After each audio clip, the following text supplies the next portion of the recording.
جو علی کی اس حیثیت کو تسلیم نہیں کرتے تھے وہ کون تھے؟ وہ شیعہ تھے؟ نہیں. یہ بات علیحدہ ہے کہ لفظ شیعہ اس وقت اتنا عام نہ ہوا تھا، لیکن رسول اکرم تو کہہ گئے تھے یا علی انت و شیعتک ہم الفائزون، تو اور تیرے شیعہ ہی فقط کامیاب ہونے والے. لیکن اس زمانے میں شیعہ ہونا یا شیعہ بننا آسان تھا یا مشکل تھا؟ پس مشکل شروع ہو گئی، مشکل کا آغاز ہوگا. اور اگر میں کہہ دوں کہ اگر یوں آپ توجہ کریں کہ میری نگاہ میں علی کی پہلی شیعہ کا نام ہے فاطمہ الزہرا صلوات اللہ علیہ.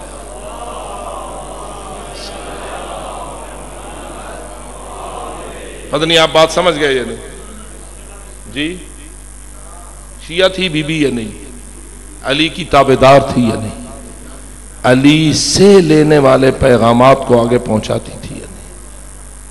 عجیب ہے، وہ کام کیا ہے زہرا نے کہ کوئی نہ کر سکا جو رسول کی اس دختر نے کیا. آسان نہ تھا، لیکن مشکلوں سے گزر کے یہ کہہ کے کہ سبت علی مصائب لو انہا سبت علی الایام سرنا لیالیا، پھر بھی اولین شیعہ علی ہونے کے ناطے سے بی بی نے اپنے کردار کو بدرجہ اتم ادا کیا. اور یہی وجہ ہے کہ بی بی کی وہ چند دن کی زندگی کائنات پہ بھاری ہے. بنا پر مشہور کوئی 70 دن یا 95 دن تک زندہ رہنے والی ہے. اہل سنت کی روایت بھی 6 مہینے کی ہے. 6 مہینے بھی اگر مان لیا جائے تو باپ کی وفات کے بعد علی کے سائے تلے یہ تھوڑا سا عرصہ زندہ رہنے والی زہرا نے جو تبلیغ حق کا فریضہ انجام دیا ہے، اگر وہ نہ ہوتا آج آپ تک حق کیسے پہنچتا؟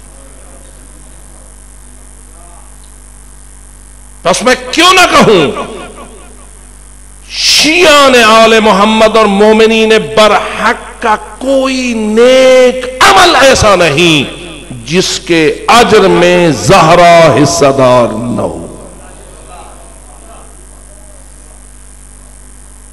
اس اصول کی بنیاد پر کہ اللہ کا سسٹم یہی ہے کہ جس نے اپنا کردار انجام دیا اور جس کے صدقے سے پیغام حق آگے پہنچا اور ہدایت کا نور دوسروں تک پھیلا، جو بھی ہدایت پا کے اس پہ عمل کرتا رہا، قیامت تک جو بھی عمل کرے گا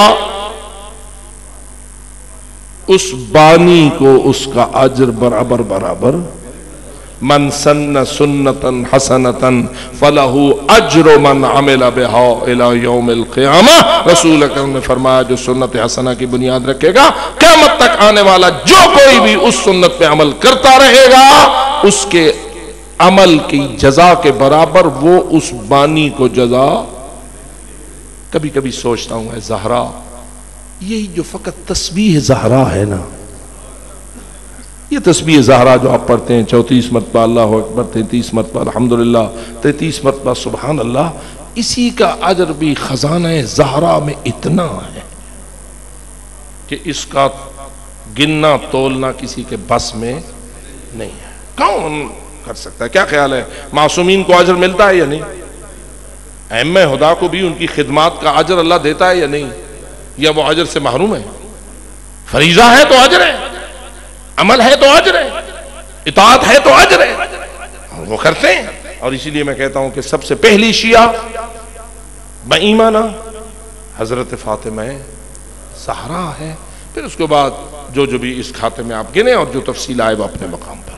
خیر، تو یہ آیا تبلیغ حق ایک سے دوسرے تک فلجبلغ الشاہد الغائب والا سلسلہ چلتا رہا یا نہ چلتا رہا. ادھر دوسری مصیبت یہ پڑ گئی کہ کچھ گڑبڑ والے بھی شروع ہو گئے. رسول اکرم کے بیانات کو بگاڑ کر لوگوں تک اپنی اپنی خواہشات کے مطابق پیش کرنے والے مبلغ ایجاد میں آ گئے یا نہیں؟ حکومتی عوامل بھی کام کرنے لگے، خواہشات نفسانیہ والے بھی کام کرنے لگے، ہرس و ہوس و پتہ نہیں کیا کیا، اس پہ آپ خود سمجھدار ہیں، وہ بھی اپنا کام کرنے لگے۔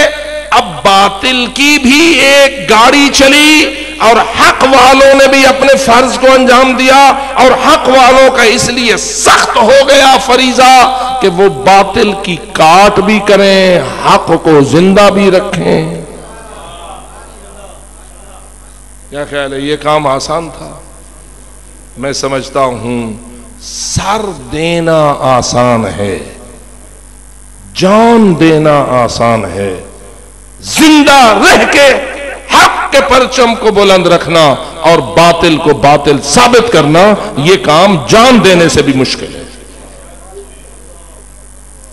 اور اگر آپ اس فلسفے کے ساتھ سوچیں تو اب آپ کو سمجھ آ جائے گا کہ معصومین کی احادیث میں یہ بات کیوں آئی کہ مداد العلماء افضل من دماء الشہداء، علماء کی سیاہی شہیدوں کے لہو سے بھی افضل ہے۔ اب ذرا اس کو اور کھولتا ہوں۔ سسٹم ائمہ ہدا کے دور میں رہا، مرکزی حیثیت ہر امام رہی، جیسے جیسے حالات رہے ویسے ویسے وہ ہدایت کا فریضہ انجام دیتے رہے۔ کبھی حالات سخت ہو گئے، کبھی حالات نرم ہو گئے، کبھی حکومتیں ایسے بدبخت شیطانوں کے ہاتھ میں آ گئیں کہ جنہوں نے اتنا شکنجہ چڑھایا کہ بات کرنا ہی معصومین کے لیے مشکل ہو گیا۔ کیا خیال ہے؟ دور حضرت امام زین العابدین کوئی معمولی دور تھا؟ جی، دور امام زین العابدین جن بنی امیہ کا دور تھا، اور جن حجاج ابن یوسف جیسے درندے، خون خار درندے کہ جو علی کی محبت کی سزا قتل قرار دیتے تھے۔ کہتا ہے ایک دن آج جی چاہتا ہے میں کسی علی کی محب کو قتل کروں۔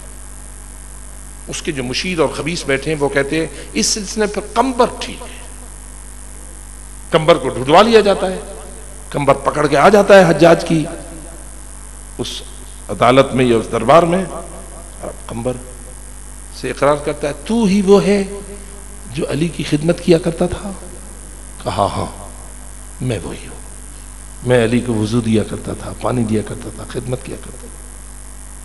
پھر اس نے کچھ باتیں کی، قمبر نے بھی اس کا اقرار کیا، ایک آیت پڑھی، کہا اس آیت سے وہ ہمیں مراد لیتے تھے، چونکہ اس آیت کا معنی یہ تھا کہ ناکام لوگ کون ہوتے۔ کہا کہ اگر میں تجھے قتل کر دوں، کہا مجھے میرے مولا نے بتا دیا تھا کہ تو ہی مجھے قتل کرنا ہے۔ کہا کیسے قتل کروں تمہیں؟ کہا یہ بھی مجھے مولا نے بتا دیا تھا کہ قمبر تجھے اس طرح ذبح کر دیا جائے گا جس طرح کسی مینڈھے کو ذبح کر دیا جاتا ہے۔ اس قسم کے درندے جو برسر اقتدار رہے، فرمائیے ان ادوار میں اہل بیت کے پیغامات کو آگے پھیلانا آسان تھا؟ ایک جملہ ہی کافی ہے۔ 1,20,000 محبان علی حجاج نے زندگی میں قتل کیے۔ جب واصل جہنم ہوا تو 80,000 قیدی محبان علی اپنے زندانوں میں چھوڑ گیا۔ ان زندانوں میں جو 80,000 تھے ان میں سے 50,000 مرد تھے اور 30,000 عورتیں تھیں۔ اور اس سے سخت جملہ یہ ہے کہ ان میں سے 16,000 قیدی بے لباس تھے۔